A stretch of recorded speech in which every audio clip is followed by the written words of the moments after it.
जैसे कि एक संडे का गैप हो चुका, ठीक है। अब मंडे से अपने फिर से रेगुलर क्लासेस शुरू हो गई हैं, तो अपना कॉन्सेंट्रेट मैंने पहले ही कहा था, जो भी मैं अपना आपको नोट दूँ आपको वो अच्छे से नोट कर लेना। जिन बच्चों ने नोट नहीं करा है वो वीडियो को देख के पॉज करके उसे नोट कर लें, और किसी को अगर PDF चाहिए हो तो मुझसे अरेंज कर लें, ठीक है।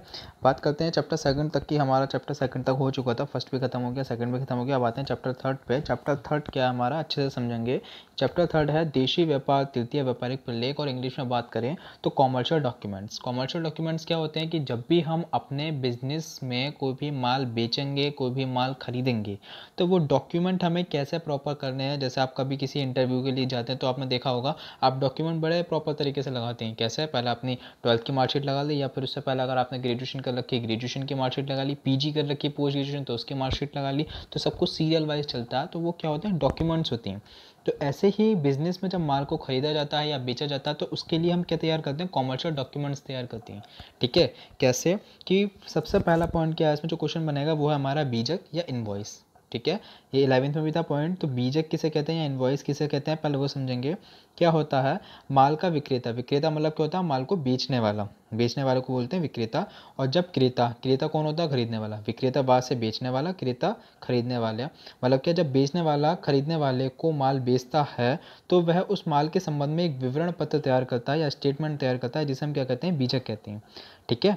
मतलब क्या, व्हेन द सेलर, जब विक्रेता ऑफ द गुड्स, माल को सेल करता है, किसे सेल करता है, बायर को, जो माल खरीदता है, ठीक है। और वो है तैयार करता है एक प्रोस्पेक्टस लेटर या फिर एक स्टेटमेंट तैयार करता है, किसके अकॉर्डिंग में, गुड्स के अकॉर्डिंग में, मतलब माल के अकॉर्डिंग में। तो उसे हम क्या बोलते हैं, इनवॉइस बोलते हैं। सिंपल सा पॉइंट आता है, जब भी माल खरीदा जाएगा या किसी के द्वारा माल बेचा जाएगा तो उसके संबंध में जो भी एक विवरण तैयार किया जाएगा उसे हम क्या कहते हैं, इनवॉइस कहते हैं, ठीक है। अब सेकंड पॉइंट दे रखा है कि बीजक से प्राप्त होने वाली सूचनाएं कौन कौन सी होती हैं।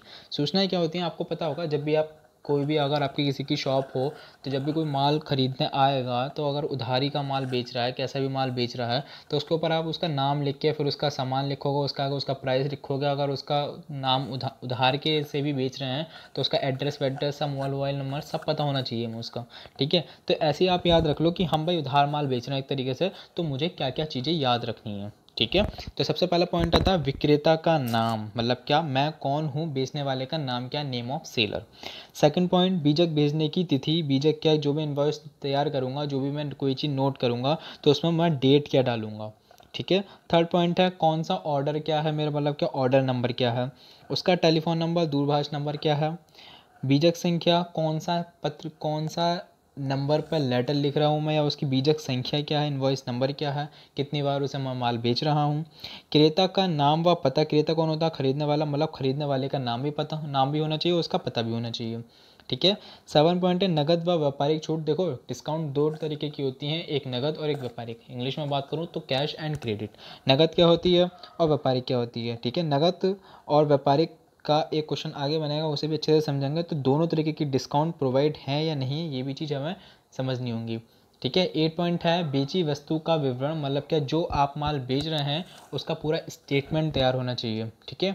9 पॉइंट है विक्रेता द्वारा किए गए व्यय। विक्रेता कौन होता है, जो माल को बेचता है, बेचने वाला क्या क्या व्यय करेगा, कि अगर किसी ने रेल भाड़ा दिया है या चुंगी दी है, किराया दिया है, एक स्थान से दूसरे स्थान तक माल पहुंचाने में जो भी उसने खर्चे करे हैं, तो जितने भी उसके एक्सपेंसेस हैं वो दिखाए जाएंगे, ठीक है।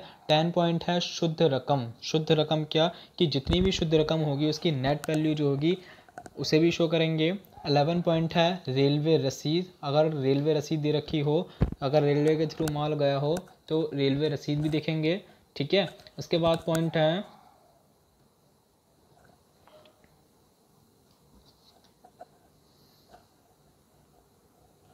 भूल चूक लेन देन। भूल चूक लेन देन क्या, कि कभी कभी ऐसा होता है कोई चीज़ लिखते हो भूल चूक हो गई है, कटिंग हो गई हो, तो उसके लिए पहले हम एडवांस में सॉरी बोल देते हैं, ठीक है। और लास्ट में क्या करेंगे हम, कि जो भी जिसका भी माल जा रहा है उसके हस्ताक्षर ले लेंगे, ठीक है। तो टोटल 13 पॉइंट है, 13 में से कम 9 to 10 पॉइंट्स तो याद होने चाहिए। सिंपल पॉइंट है, सबसे पहले क्या होगा भाई, जिसे मैं माल बेच रहा हूँ उसका नाम होना चाहिए, साथ में उसका पता भी होना चाहिए। दूसरा बढ़ा सकते हैं किस डेट में बना रहा हूँ, कौन सा ऑर्डर नंबर है, टेलीफोन नंबर क्या है, इनवॉइस नंबर क्या है, किसे बेच रहा हूँ या कौन खरीदने वाला है, कितना डिस्काउंट मिलेगा, ठीक है, क्या बेच रहा हूँ वही पॉइंट होना चाहिए, और उसकी नेट वैल्यू हो गई, रेलवे रसीद हो गई। आप अपनी तरीके से कोई भी 9 से 10 और हो सके तो 13 के 13 याद कर लेना। ठीक है, इसके बाद एक क्वेश्चन और बनेगा।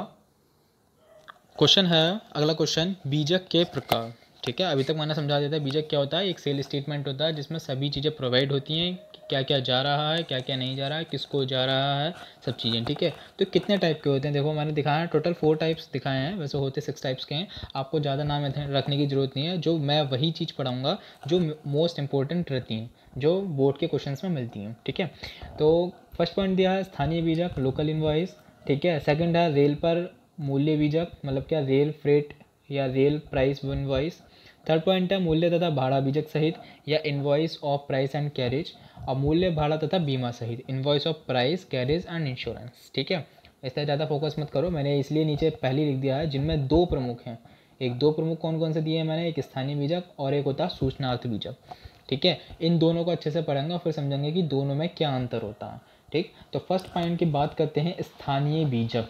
मैंने दोनों लैंग्वेज यूज़ करी है इसमें भी कि स्थानीय बीजक क्या होता है। ठीक, स्थानीय बीजक क्या है, हिंदी में बात करें तो लिखा है इसमें केवल वस्तु का मूल्य लिखा जाता है, मतलब क्या, जो भी वस्तु होती है उसका सिर्फ क्या दिखाया जाता है, प्राइस दिखाया जाता है। मूल्य के अतिरिक्त विक्रेता द्वारा, विक्रेता कौन, माल को बेचने वाला, गोदाम से क्रेता के घर पहुंचाने के सभी व्यय क्रेता को देने पड़ते हैं। अन्य बीजकों के मध्य सभी व्ययों को जोड़कर मूल्य निकाला जाता है। बहुत कन्फ्यूजन हो गई होगी आप लोगों को, लेकिन सिर्फ इतनी याद रखो कि इसमें केवल वस्तु का मूल्य दिखाया जाता है, अन्यथा यदि विक्रेता मतलब माल बेचने वाला क्रेता के लिए कोई भी व्यय करता है, कोई भी खर्चे लेता है अपने ऊपर, तो वो कौन पे करेगा, विक्रेता पे करेगा, माल को खरीदने वाला। अब मैं बात करूं, अगर मैं किसी चीज़ की डिलीवरी मंगाता हूं तो डिलीवरी बॉय जो आता है तो उसे भी तो मैं टिप देता हूं, उसकी जो डिलीवरी के लिए जो चार्जेस देता हूं तो देता तो उसे ही हूँ।